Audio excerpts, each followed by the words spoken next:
누구든지 마지막이라고 하는 것이 있잖아요. 우리의 역사의 마지막 페이지에 뭘 기록할 건가? 우리 인생의 마지막 페이지에 어떤 것을 기록할 것인가?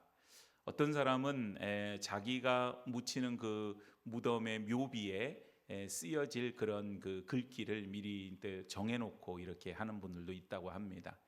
가장 어떻게 보면 나는 이런 사람으로 기억되고 싶다.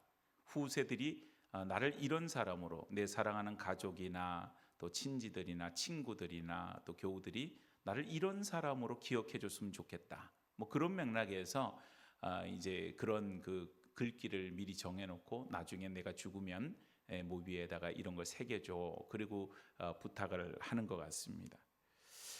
어느 그 복음을 전하다가 은퇴하신 선교사님이 이제 귀국을 하시게 되었어요. 어린 손자가 그 할아버지에게 이렇게 묻습니다.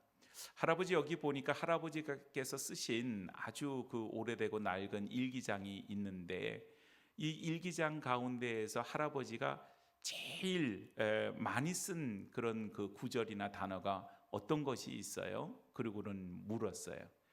그랬더니 이 은퇴하신 선교사 할아버지가 그 손자에게 그런 얘기를 합니다. 아마도 내가 그 일기장 거기에다가 제일 많이 쓴 그런 문장은 그럼에도 불구하고라고 하는 말일 거야. 비가 오면 비가 옴에도 불구하고 나가서 또 주의 사역을 감당하게 되고, 또 아프면 아픔에도 불구하고 또 나가서 복음을 전했던 그 이야기가 아마 가장 많은 것 같아. 그리고는 할아버지가 그 손자에게 말을 해주었습니다. 그랬더니 그 아이가 그 할아버지 선교사님에게 그렇게 물어요. 할아버지, 그러면 할머니한테 제일 많이 들은 말은 뭐예요? 그리고 물었더니 그 선교사님이 그런 얘기를 합니다. 그건 이제 좀 그만하세요. 그 얘기를 제일 많이 들었다는 거예요. 뭐만 하면 이제 좀 그만하세요. 그 얘기를 가장 살면서 많이 들었대요. 선교사님이 의욕이 넘치다 보니까 복음을 전하는데 몸을 돌보지 않고 물질이 없음에도 불구하고 하여튼 나가서 전념을 하니까 늘 할머니는 그 선교사님이 걱정이 되니까 이제 좀 그만하셔도 돼요. 그만하세요. 그런 얘기를 했다고 합니다.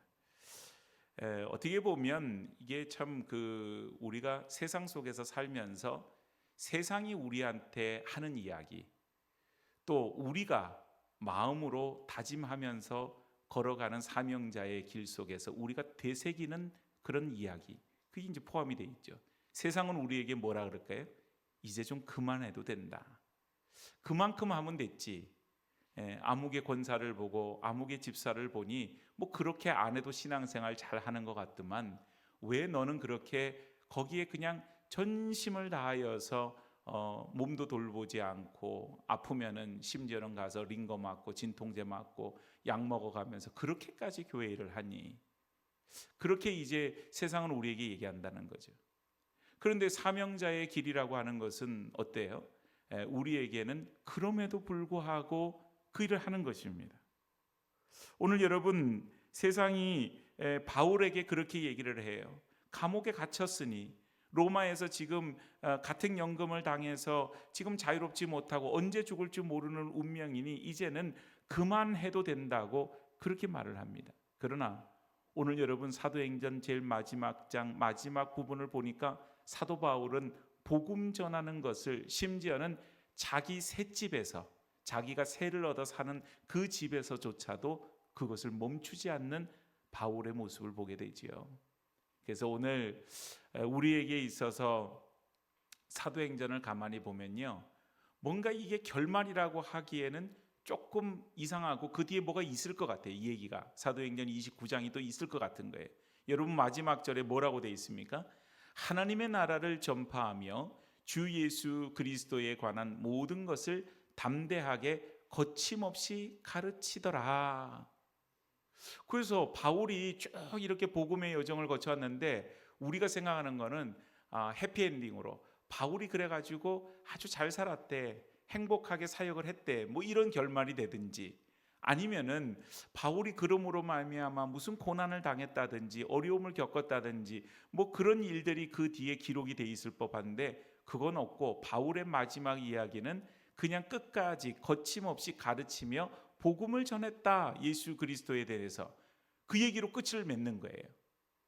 그래서 이 열려져 있는 결말을 통하여서 오늘 우리에게 있어서 신앙인의 어떤 자세, 그런 것들이 우리에게 복음을 대하는 우리의 자세는 어떠해야 되는가라고 하는 것을 오늘 말씀을 통해서 한번 생각해 보고자 합니다.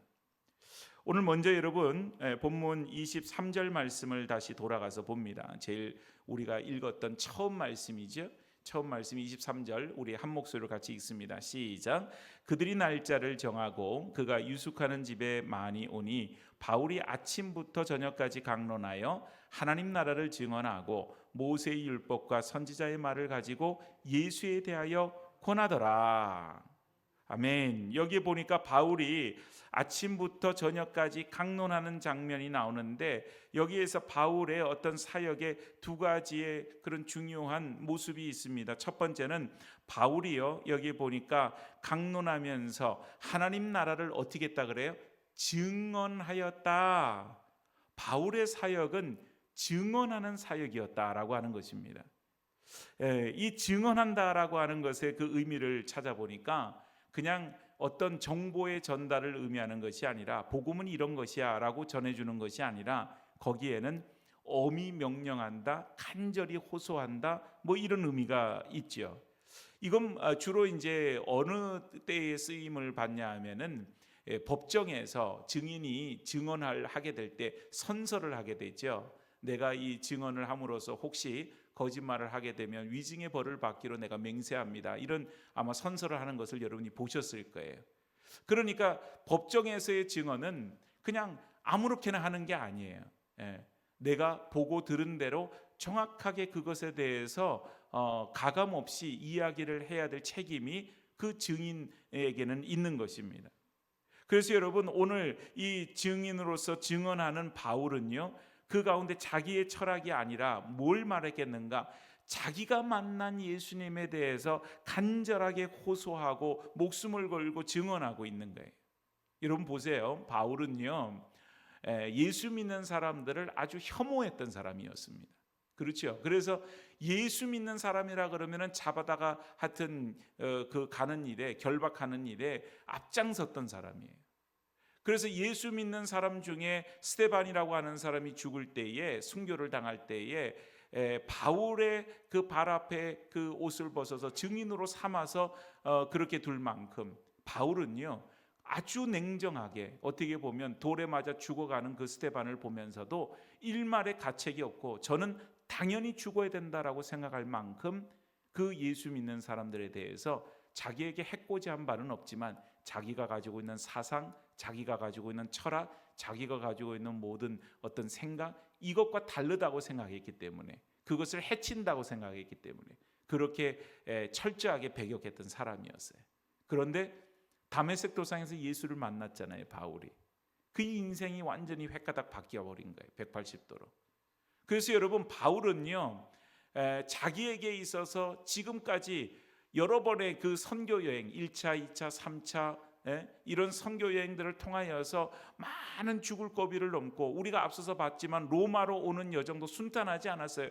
폭풍우를 만나서 죽을 뻔한 그런 고비, 또 그 멜리데 섬에 가서 독사에게 물리기까지 하는 그런 일들이 있었지만 바울에게 있어서는 한 가지밖에 없는 거예요. 바로 복음이라고 하는 겁니다. 복음은 예수 그리스도이죠. 예수 그리스도를 전하는 것입니다. 증거하는 것입니다. 그래서 우리가 천하 인간 중에 다른 이름을 이름으로는 구원을 얻을 수 없다. 이 바울이 지금 그렇게 이야기를 하고 있죠. 오직 구원을 얻을 만한 이름 우리에게 한 가지를 주셨는데, 그게 누군가? 바로 내가 곧 길이요 진리요 생명이니 나로 말미암지 않고는 아버지께로 갈 자가 없느니라 말씀하신 예수 그리스도, 예수 그리스도에 대한 그것이 절절하게 바울은 가지고 있는 거예요.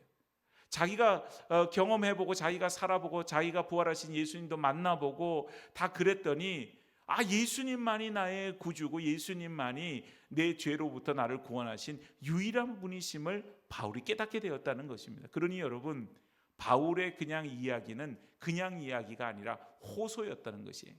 그래서 여러분, 지금 바울이 증언하는 모든 것은 간절하게 호소하는 그런 바울의 증언으로 이루어져 있더라. 두 번째는 바울의 설복입니다. 바울이 그들에게 권하였다. 뭐에 대해서요? 예수에 대해서 권하더라. 권하다라고 하는 것은 당연히 설득해서 마음을 돌이키는 그런 일들이죠. 오늘 여러분, 이 백성들을 보니까 이사야 6장에 있는 이야기처럼 그 인용을 하고 있잖아요. 이 백성들이 도무지 들어도 깨닫지 못하고 보기는 보아도 알지 못하더라. 그러니까 그들에게는 들을 귀도 없고 볼 수 있는 눈도 없더라. 그러니까 눈도 있고 귀도 있는데 복음이 들려지지를 않고 보여지지를 않는 거예요. 그래서 이 백성들이 그 마음에 둔하고 그런 것이 있는데, 바울은 그들에게 설복하기 위해서 이런 본문을 보니까 아침부터 저녁까지 여러분, 아침부터 저녁까지 말씀을 전하고 그들에게 복음을 전할 때 그것으로 바울에게 떡이 나옵니까? 무슨 밥이 나옵니까? 뭐가 나와요? 아무것도 없어요. 대가가 없어요. 그럼에도 불구하고 바울은 그 일을 함에 있어서 멈추지 않아요. 왜 그래요? 23장 11절에 보니까 우리가 앞서서 봤던 거예요. 주님께서, 하나님께서 바울에게 그렇게 말합니다. 내가 로마에서도 증언하여야 하리라. 그렇게 해서 바울이 확신을 얻잖아요. 나 안 죽을 거야. 왜냐하면 로마에 가서 나는 증언을 해야 되기 때문에, 하나님이 그렇게 사명을 주셨기 때문에 어떤 어려움에도 이 일을 멈출 수도 없고 이 일에 방해받을 수 없다. 그런 확고한 믿음이 있었는데요, 그것을 오늘 그 소명의 마침표를 찍기 위해서 완전히 거기에 에너지를 다 쏟고 있더라는 것입니다. 그래서 여러분, 바울에게 있어서는 복음 전함은 그냥 전하는 그런 것이 아니라 거기에 간절함이 있더라.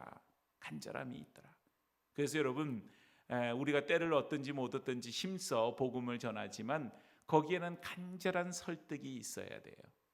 어떤 사람이 참 뭐라 그럴까요? 내가 이 사람을 보니까 이걸 하면은 이 사람의 형편이 좋아질 것 같은데 안타까운 마음이 있으면 거기에는 뭐가 있어요? 간절함이 있게 되어지는 거예요. 그런데 뭐 죽든지 말든지 그냥 뭐 알아서 하겠지, 그런 마음이 있으면 그러면 거긴 간절함이 없지요. 오늘 여러분, 우리에게 있어서 세상 모든 사람들을 바라보며 안타까움이 있고요, 간절함이 있는데 그건 누구의 마음이냐? 곧 그리스도 예수의 마음이라고 하는 것입니다. 오늘 바울이 그 마음을 가지고 복음을 전하는데 그런 간절함으로 설득하고 증언하고 그러면서 복음을 전해요. 자, 그런데 문제는 뭐냐? 24절을 보시면요, 24절 같이 읽습니다. 시작. 그 말을 믿는 사람도 있고 믿지 아니하는 사람도 있었다. 아니, 바울이 그런 마음으로 복음을 전하면 말 그대로 전원이 다 회심하는 그런 기적이 일어나야 되는데 그러지 않았다는 거예요. 어떤 사람은 믿었고 어떤 사람은 여전히 안 믿더라. 복음을 거부하는 사람이 있더라. 이 복음을 거부하는 사람을 보니까 25절에 뭐라고 말을 하느냐? 앞부분에 서로 맞지 아니하여, 서로 안 맞았다. 여러분, 이게 무슨 말인가 하면 언어적으로 보면 우리가 음악 용어를 얘기할 때 불협화음이라고 하는 것이 있습니다. 그럼 이제 뭔가 화음을 이루기는 이루는데 들어보면 이게 화음이 안 되는 것이죠. 불협화음이 나는 거죠. 그래서 여러분, 바울이 지금 복음을 전할 때 그걸 받아들이지 않는 사람에게는 맞지 아니하였다. 불협화음으로 유대인들의 마음이 삐걱거리면서 소음을 내는 거예요. 또 그런 가운데 27절 말씀을 보니까 이사야서 말씀으로 인용할 때 이 백성의 마음이 어떻게 됐다고요? 우둔하여졌다. 이 말은 살이 쪄서 감각이 무뎌진 상태를 말합니다. 그러니까 마음의 교만과 고집으로 인하여서 하나님 말씀이 들리지 않고 영적으로 무뎌지는 상태를 말해주는 거예요. 그래서 이런 복음을 거부하는 불협화음과 또한 영적으로 무뎌진 상태에 놓여져 있는 이런 사람들이 그 가운데 있었다. 자, 그러면 바울에게 있어서 이 일들이 낙심이 될 만한 일이지 않겠어요? 내가 이렇게 애써서 아침부터 저녁까지 정말 간절한 마음으로 설득하고 또 설득하고, 그리고는 예수 그리스도에 대해서 혼신을 다해서 증언하는데 왜 안 받냐는 거예요. 이 말을, 이 좋은 진리의 이야기를. 예? 참 바울로서는 실족할 만한 일인 거예요. 그런데 오늘 바울이 그 가운데에서 실족하지 않아요. 오늘 여러분 28절 말씀을 보세요. 바울이 뭐라 그러냐? 28절 같이 읽습니다. 시작. 그런즉 하나님의 이 구원이 이방인에게로 보내질 줄 알라. 그들은 그것을 들으리라 하더라. 오늘 여기 보니까 이방인에게 그 구원이 보내어진 줄 알라. 이 보내어졌다라고 하는 것은요, 그 단어를 보니까 이 동사, 어떤 것이 움직이는, 우리가 간다 온다 할 때 이것이 다 동사잖아요. 그런데 보내어졌다라고 하는 이 동사는 우리말에는 없는 완료 시제라고 하는 것입니다. 이 완료 시제라고 하는 것은 그 동작이 끝났다, 그런 의미예요. 그러니까 하나님의 작정이 이미 끝나버렸다. 오늘 사람들이 거절했다고 해서 복음이 실패했느냐? 바울이 그렇게 생각하지 않았다는 거예요. 오히려 그 거절을 통하여서 그 복음이 이방인에게로 흘러가는 하나님의 새로운 계획과 역사가 시작되었음을 바울은 보고 있는 것입니다. 오늘 여러분, 복음이라고 하는 것은 바로 모든 사람에게 필요한 것이고 해당되는 것이죠. 하나님이 세상을 이처럼 사랑하사 독생자를 주셨다 그랬죠. 유대인들이 물론 복음의 먼저긴 하나 유대인들만을 위해서 예수님이 오시지 않았다는 거예요. 하나님이 세상을 사랑하셨다. 그것은 멀리 떨어져 있는, 복음을 알지 못했던 지금 우리에게까지, 또한 지금 미전도 종교로 남아있는 수많은 그런 정글에서 아직도 살아가고 있는 많은 사람들에 이르기까지 하나님의 사랑은 다 그것을 포함하고 있는 거예요. 오늘 그래서 바울은 그 가운데에서 결코 복음이 실패했다기보다는 복음은 그렇게 해서 거절당하면 또 다른 물길을 향해서 흘러서 다른 이방에게로 흘러간다. 그것이 하나님의 섭리요 계획이다라고 하는 것을 바울이 발견하게 되어집니다. 그래서 여러분, 오늘 우리에게 복음을 전할 때에 복음이 거절당하는 것을 우리는 두려워하지만 두려워하지 말아야 된다는 거예요. 왜냐하면 우리의 책임이라고 하는 것은 결과가 아니라는 거예요. 우리의 책임은 그 복음을 최선을 다해서 전하느냐 전하지 못하냐의 문제지, 우리의 책임은 그 결과가 아니에요. 내가 예수 믿는 그것에 대해서 그렇게 복음을 전했는데, 내가 평생 그렇게 전했는데 한 사람도 예수 믿는 사람은 없더라. 상관없죠. 왜냐하면 하나님이 우리에게 물으실 때 너 몇 명 전도했느냐? 그걸 물으시지 않는다는 거예요. 우리에게서 물으시는 것은 너는 복음을 위해서 얼마나 최선을 다했느냐? 이것을 물으신다는 거예요. 그래서 여러분, 오늘 우리가 복음이라고 하는 것은 씨앗을 뿌리는 것과 똑같은 거죠. 거기에 이제 우리가 씨앗을 뿌릴 때는 기대를 합니다. 그 씨앗이 싹이 터가지고 거기에서 뭔가 자라나게 되고 나중에 열매가 맺히게 될 거야. 그런데 우리는 모르는 거예요. 그래서 어떤 경우는 열심히 뿌리다가 그냥 그거로 끝나는 경우도 있고, 어떤 경우는 복음의 열매를 거두는 일들도 있습니다. 우리나라 땅에 처음 복음이 증거되어질 때 들어와서 순교했던 많은 그런 선교사님들의 순교, 그것은 씨를 뿌리는 일이었을 것입니다. 어떤 분은 들어오자마자 토마스 선교사 같은 경우는 그 대동강변에서 목 베어 죽임을 당하죠. 그럼에도 불구하고 그의 복음은 멈추지 않았다는 것입니다. 오늘 여러분, 거절당함, 그것은 우리에게는 참 어려운 일이지만 하나님은 때로는 그것을 통하여서 구원의 통로를, 복음의 통로를 다른 곳으로 여실 수가 있다고 하는 것입니다. 그래서 우리가 늘 잊지 말고 기억해야 될 게 있어요. 한번 따라하겠습니다. 복음의 주도권은 사람이 아니라 하나님이시다. 복음의 주도권을 가지고 있는 것은 내가 전해서 내가 주도권을 갖고 있는 것 같지만 아니에요. 내가 전하는 것 같지만 하나님께서 나를 통하여서 복음을 전하시고 복음의 열매를 거두도록 하시고, 때로는 복음의 씨앗을 뿌리도록 하시고, 그 일을 하시는 거지 내가 주도권을 가지고 하는 게 아니라는 거예요. 그래서 우리가 늘 이 사실을 기억하게 되면 오늘 바울이 경험하는 것처럼 열심히 전했는데 그 말을 믿는 사람도 있고 믿지 아니하는 사람도 있더라. 이 일에 결코 낙담하지도 않고 실족하지도 않고 실망하지도 않고 또 그것으로 인해서 기뻐했다가 슬퍼했다가 기뻐했다 슬퍼했다 이렇게 하지도 않고 그 복음을 최선을 다해서 전하는 일에만 마음을 두는 하나님의 그런 귀한 사명자가 되어지게 될 줄로 믿습니다. 마지막 세 번째를 보니까 오늘 여기에 마지막 두 구절이 있는데요. 첫 번째는 30절입니다. 같이 읽습니다. 30절 시작. 바울이 온 이태를 자기 셋집에 머물면서 자기에게 오는 사람을 다 영접하고.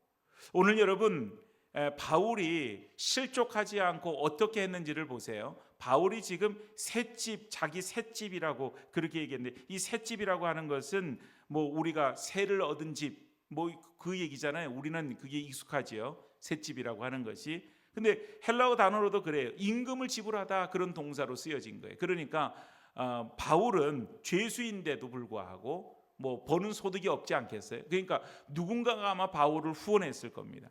그러니까 그 후원하는 돈으로 인하여서 이제 비용을 지불하면서 집을 마련하고 사람들을 초청했는데 거기에 보니까 사람들이 모여들더라.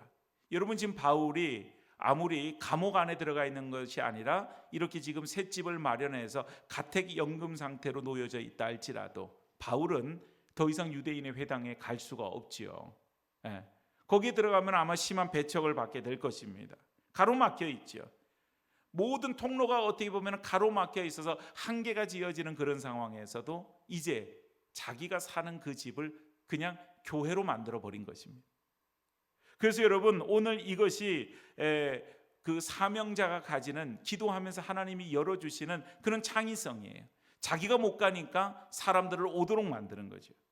환경이 안 돼서 못한다, 우리가 그런 얘기를 하기가 쉽지만 이것은 어떻게 보면 사명자의 언어가 아니라고 하는 것입니다. 우리에게 있어서 막히면 막히는 대로 하나님 앞에 기도할 때 하나님께서 새로운 길을 열어주시고 우리에게 지혜를 주셔서 오늘 바울이 하는 것처럼 셋집을 얻어서 사람들로 하여금 그곳으로 모여들도록 만드는 그런 일들을 하게 된다는 것이죠. 그래서 결국 그 셋집은 말 그대로 복음 전도의 전파의 전초기지 역할을 하게 되었다. 로마에서 그런 놀라운 일입니다. 그리고는 오늘 보니까 마지막 구절 우리 31절 말씀을 다시 한번 읽습니다. 31절입니다. 시작. 하나님 나라를 전파하며 주 예수 그리스도에 관한 모든 것을 담대하게 거침없이 가르치더라. 하나님 나라의 복음을 전하는데 여기에 보니까 어떻게 전했다 그러느냐? 담대하게. 그 다음에 뭐예요? 거침없이. 담대하게 거침없이. 오늘 여러분 거침없이라고 하는 이런 단어를 보니까 방해받지 않고 금지되지 않고 뭐 그런 의미입니다. 오늘 바울은 죄수의 몸으로 있고 아무리 좀 자유롭다 손치더라도 그 당시에 로마 황제가 이렇게 그 복음을 아직까지 국교로 뭐 이렇게 한 것이 아니에요. 그렇기 때문에 많은 지금 핍박과 어려움이 있는 그런 시기고 또 유대인들은 유대인들대로 바울을 이제 해하고자 하는 그런 어떤 것으로 호시탐탐 바울을 노립니다. 그런데 온통 바깥으로 보면 외적인 것으로 보면 거침이 없는 것이 아니라 거침이 있는 상태라고 하는 거예요. 그런데 바울은요 그런 환경의 어떤 조건에 얽매이지 않고 거침이 없었다. 오늘 여러분 바울이 전하는 복음을 사람이 막을 수 있느냐, 환경이 막을 수 있느냐, 그럴 수 없음을 말해주고 있는 거예요. 오늘 우리가 복음을 전한다고 했을 때 세상에 지금 물결이 보면 복음의 장애물이 되어지는, 복음 앞에서 거침이 되어지는 많은 것들이 있더라는 거예요. 사람들의 아주 그런 따가운 어떻게 보면 시선이 있어요. 지나가면 저 사람들이 뭐 저렇게 나와서 복음을 전하나, 또 무슨 교회에서 나왔구나, 요즘 같은 또 무슨 이단들 때문에 이렇게 기독교에 대한 이미지가 참 어려울 때는요, 그러면 진짜 이렇게 복음 전하는 게 쉽지가 않은 거예요. 다 거침이에요. 모든 것들이 다. 뭘 해도 교회에서 한다 그러면 뭔가 좀 삐딱한 시선으로 보는 그런 경향들이 있는 그런 시대죠. 그런데 여러분 오늘 우리에게서도 복음 전파는 바울이 했던 것처럼 어떻게 해요? 거침없이 담대히 전해야 한다고 하는 것입니다. 복음을 전하는 사람의 자세지요. 거침이 없어야 돼요. 자, 그래서 오늘 사도행전 28장은 마침표가 없습니다. 누가복음은요, 성전에서 시작해서 성전에서 끝나요. 예. 그런데 사도행전은 보니까 처음에 시작 어디서 했느냐? 다락방에서 시작했잖아요. 마가의 다락방. 그리고 나서 마지막에는 어때요? 바울의 셋집에서 끝나요. 삶의 현장으로 이제 살아있는 사람들의 살아가는 그런 삶의 현장으로 옮겨졌다는 것입니다. 여러분, 사도라고 하는 그 뜻을 보니까 보냄을 받은 자라, 이런 뜻을 가지고 있어요. 사도는 보냄을 받은 자. 자기의 의지가 아니라 그냥 어딘가 주님으로부터 보냄을 받은 것, 그게 사도예요. 오늘 바울의 사도행전은 28장에서 지금 머물러지죠. 그런데 오늘 그 이후에 보냄을 받은 자들인 우리, 하나님의 백성, 하나님의 또한 사도로서, 또 그리스도의 제자로서 이 세상으로 보냄을 받은 우리들은 지금 현재 사도행전 29장을 계속 쓰고 있는 것입니다. 그래서 오늘 사도행전 28장에는 마침표가 없는 거예요. 그러면 여러분, 바울이 앞에서 했던 것처럼 우리의 삶에 복음을 전하는 그런 가운데 우리 앞에 장애물이 없느냐? 그렇지 않다는 거예요. 여러 가지 장애물들이 있고 환경적인 어려움이 있어요. 그러면 여러분 어떻게 해야 돼요? 우리의 터전이 바로 복음의 전초 기지가 되어져야 한다고 하는 것입니다. 오늘 여러분, 이 세상에는 아직도 뭔가 위로가 필요한 사람들, 뭔가 누군가 와서 손을 붙잡아 주기를 바라는 많은 사람들이 있어요. 사람들이 다 뾰족뾰족한 것 같지만 그 뾰족뾰족함이 결국은 다른 사람을 찌르기도 하지만 그 모습은 바로 다른 모습이 아닌 나 아파요, 그런 모습과 똑같은 것 같아요. 예. 오히려 보면 더 상처가 많고 더 아픔이 많고 더 힘듦이 많은 것이 이 세상 현재를 살아가는 사람들입니다. 그들에게 있어서 위로와 소망이 될 것이 뭐가 있겠어요? 바로 교회요, 예수 그리스도, 그 이름밖에 없을 것입니다. 그래서 여러분, 반찬 나눔의 사역, 제가 아까 광고 시간에 뭐 그런 얘기를 했지만 이 지역에 이런 그 혼자 사시는 분들, 어려운 분들 많이 있어서 그 사역을 하는 것이 좋다. AI가 얼마나 똑똑한지요. 그게 그냥 무슨 우리가 해야 될 어떤 하나의 그 프로그램으로서 그걸 말하는 게 아니라 거기서 뭐라고 말하냐면은 그러면서 삶을 살펴주라고 얘기하더라고요. 내가 그거 보면서 은혜를 받았잖아요. 삶을 살펴주라고 그래요.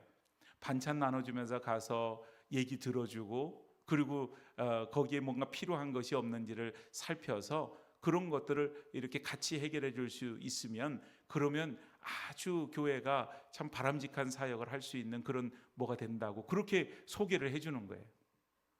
그래서 참 똑똑하기도 한데 정말 우리가 그런 것입니다. 주의 복음을 전한다고 하는 것은 남들이 하지 않아도 될 그런 일들, 귀찮고 어려운 일들, 그냥 굳이라고 하는 말을 거기다 쓸 정도로, 굳이 내가 이걸 왜 굳이 안 해도 되는데, 교회가 굳이 그냥 성도들이 주일날 와서 예배드리고 그냥 시간 돼서 모이고 그러면 되지, 굳이. 그런데 여러분, 오늘 복음은 그럼에도 불구하고지 굳이가 아니죠.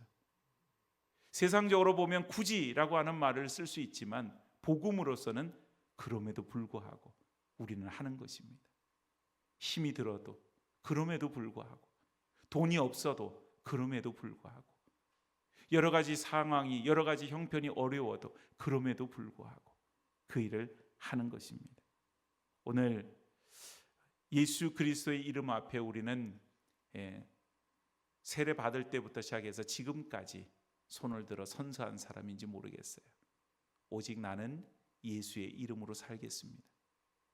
죽을 때까지 예수님을 섬기고 죽을 때까지 주의 제자로서 나는 이 땅을 살아가겠습니다.